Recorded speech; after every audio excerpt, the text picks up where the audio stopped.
Great stuff. Well, Phil, going to come back down to you then. I mean, there's so many comments in the chat box around how we can utilize AI to be more productive. I think that's where we really want to get to, right? How can it make our jobs and lives easier? So I guess, Phil, keen to get a sense of your thoughts on this, please. And I guess particularly your perspective might be from that data angle. But Phil, I'll hand over to you. Sure. Yeah, no, I think that's a great question. Like, how do you get that value from it? So probably use an example of how we've applied this. And anytime we look at this, we're going to try to apply it to a problem set, right? So, just generally speaking, social media impact happens in real time, but brand response often does not. So, that's the problem. How do you use AI to look at that problem? There's some infamous situations like Ronaldo's press conference, where he was known where there was two bottles of Coca-Cola in front of him and a water bottle. And he moved the Coca-Cola out of the way, pointed to the water bottle. And at that moment, $5 billion worth of Coca-Cola value went out the window within that. And there was not an ability to respond quickly from that.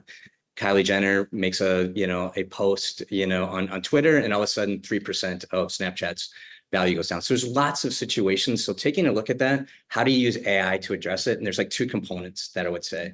So once again, you're looking at a problem, you're saying, how can AI manage this? And I would say two things. Identification of anomalies is one. And secondarily, just the generation and the response. So in this situation, we had a CPG company that we looked and said, like, there's been like 100 different situations you haven't responded to in social media. And that's why there's a lot of volatility that you're seeing.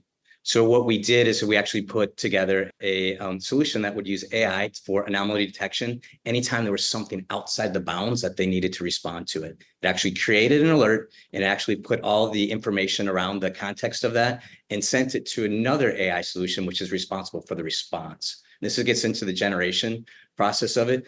That solution actually used a large language model to analyze that content. So it was taking a look at it and it says, if I were to solve this problem, what are the questions I should ask to solve it? So it generated those questions and then actually sent those questions to another domain-specific model that actually would answer it and create a brief in real time for that. So what we moved from is like an alert detection in real time to the awareness and creation of an end-to-end brief, which included the objective, what needed to happen, the audiences that needed to be impacted because it had access to the audience data internally.